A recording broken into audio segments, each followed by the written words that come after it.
para peziarah, orang-orang Arab Quraisy ini yang merasa bangga dengan Ka'bah itu iseng.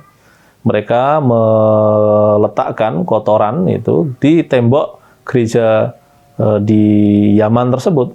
Hal itu kemudian menimbulkan kemarahan dari gubernur Yaman, yaitu Abroha. Nah, karena sewot, karena marah, karena emosi, kemudian dia membawa pasukan dalam jumlah besar untuk menuju ke Makkah dengan kepentingan untuk menghancurkan Ka'bah. Nah, Abroha kemudian bertanya, kamu ini kepala suku, kenapa yang diurusi hanya unta-untamu saja? Dan kamu tidak mengurusi Ka'bah yang mau kami hancurkan? Jawabannya menarik. Abdul Muthalib mengatakan, ana rabbul ibil, saya mah cuman punya unta. Wa li hadzal bait rabbun, sementara rumah ini sudah ada yang punya. Biarkan yang punya yang ngurusi, yaitu Allah Subhanahu wa taala.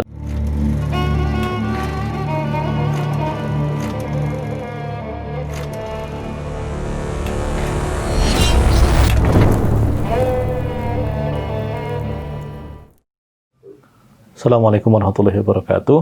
Bismillah, alhamdulillah, wassalatu wassalamu ala rasulillah, amma ba'du. Rabbana zidna ilma warzuqna fahma. Saudara sekalian yang dirahmati Allah Subhanahu wa taala, kita akan lanjutkan bahasan kita tentang sirah nabawiyah, dan kita akan membicarakan bagaimana kelahiran Nabi kita Muhammad sallallahu alaihi wasallam.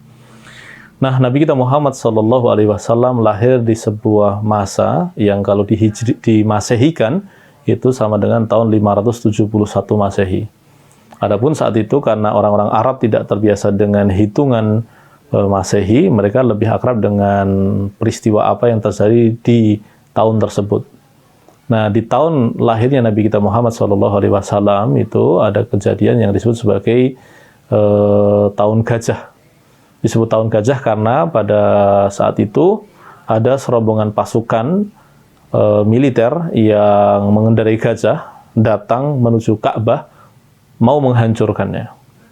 Mereka ini adalah orang-orang Kristen Yaman yang dipimpin oleh gubernurnya namanya Abroha, dan provinsi ini memang sebetulnya cabang dari Habasyah, dari Abyssinia atau Ethiopia yang nantinya akan menjadi tempat hijrahnya sebagian sahabat Nabi kita Muhammad Sallallahu Alaihi Wasallam.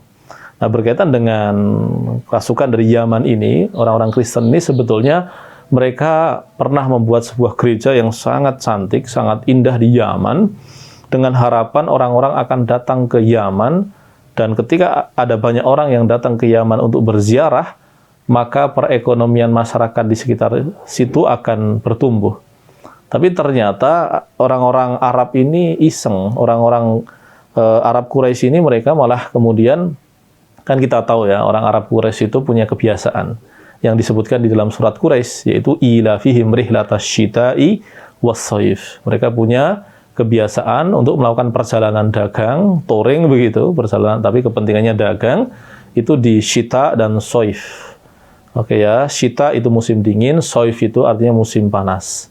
Syita, musim dingin, itu mereka ke Yaman, sementara shaif atau musim panas mereka itu ke daerah Syam, ke Syria. Yaman ke selatan, Syria itu atau Syam itu ke utara. Meskipun nanti perlu kita luruskan bahwa kata Syam dulu dengan sekarang itu berbeda. Syam itu adalah wilayah yang luas yang sekarang pecah menjadi 4 negara, di antaranya adalah Syria, Lebanon, Yordania, serta Palestina. Nah itu. Yang pasti kemudian pada saat itu di musim dingin di tahun gajah tersebut, orang-orang Arab Quraisy itu datang ke Yaman untuk berdagang. Nah, ketika mereka melihat gereja besar di sana dan tujuannya adalah untuk mendatangkan para peziarah, orang-orang Arab Quraisy ini yang merasa bangga dengan Ka'bah itu iseng. Mereka meletakkan kotoran itu di tembok gereja di Yaman tersebut. Hal itu kemudian menimbulkan kemarahan dari gubernur Yaman, yaitu Abroha. Nah, karena sewot, karena marah, karena emosi, kemudian dia membawa pasukan dalam jumlah besar untuk menuju ke Makkah dengan kepentingan untuk menghancurkan Ka'bah. Nah, ini adalah peristiwa yang menarik ketika mereka mau menghancurkan. Saat itu ketika orang-orang Arab Quraisy, meskipun mereka itu pandai bertempur, mereka bangsa yang dihormati karena memang punya akhlak yang mulia, lalu kemudian terhormat karena mereka petempur yang baik begitu. Ketika tahu bahwa yang menyerang itu adalah pasukan gajah, mereka berpikir ulang. wah ini bahaya nih ngadepin gajah nih. Akhirnya mereka memilih untuk pergi melarikan diri. Nah, ketika mereka melarikan diri, orang yang tinggal tetap berada di dekat Ka'bah itu adalah kakek Nabi, yaitu Abdul Muthalib sebagai kepala suku itu. Nah, ketika Abraha mendatangi, pasukannya Abraha ini sempat merampas sebagian unta gembalaannya kakek dari Nabi Muhammad SAW atau Abdul Muthalib. Nah, dengan penuh keberanian kakeknya ini mendatangi Abraha dan mengatakan ingin mengambil unta tersebut.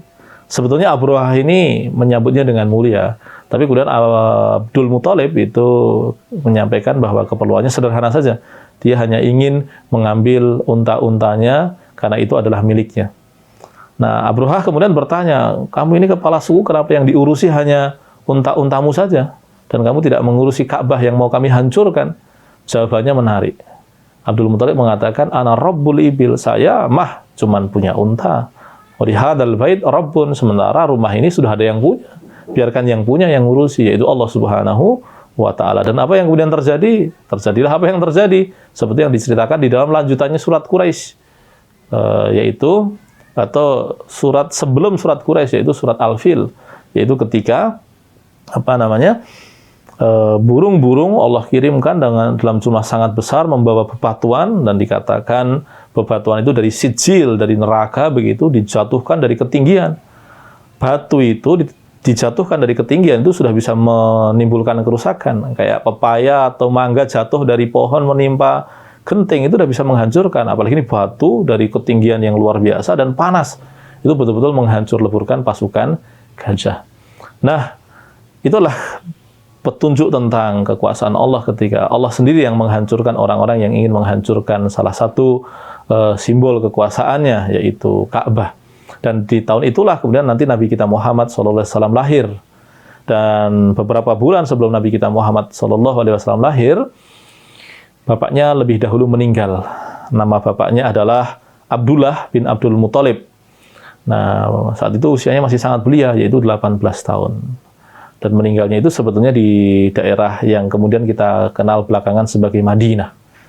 Nah, dan dimakamkan di situ pula, dan karena kemudian bapaknya itu miskin, maka ketika bapaknya ini meninggal, tidak meninggalkan apapun, dan itu tentu menjadi satu kesedihan tersendiri bagi Aminah, bagi ibunya Nabi kita Muhammad SAW, karena di pernikahan yang pertama, di usia yang masih belia dan masih dalam kondisi sangat mencintai suaminya, ternyata suaminya harus meninggalkan dunia ini dan menjadikan Nabi Muhammad SAW sebagai anak pertama mereka, sekaligus anak terakhir mereka, terlahir dalam kondisi yatim. Nah, saudara sekalian dirahmati Allah, itu adalah peristiwa kelahiran Nabi kita Muhammad SAW, dan insya Allah di video selanjutnya kita akan bincangkan tentang bagaimana pertumbuhan beliau SAW. Barakallahu li wa lakum, wa sallallahu ala nabiyyina Muhammad. Assalamualaikum warahmatullahi wabarakatuh.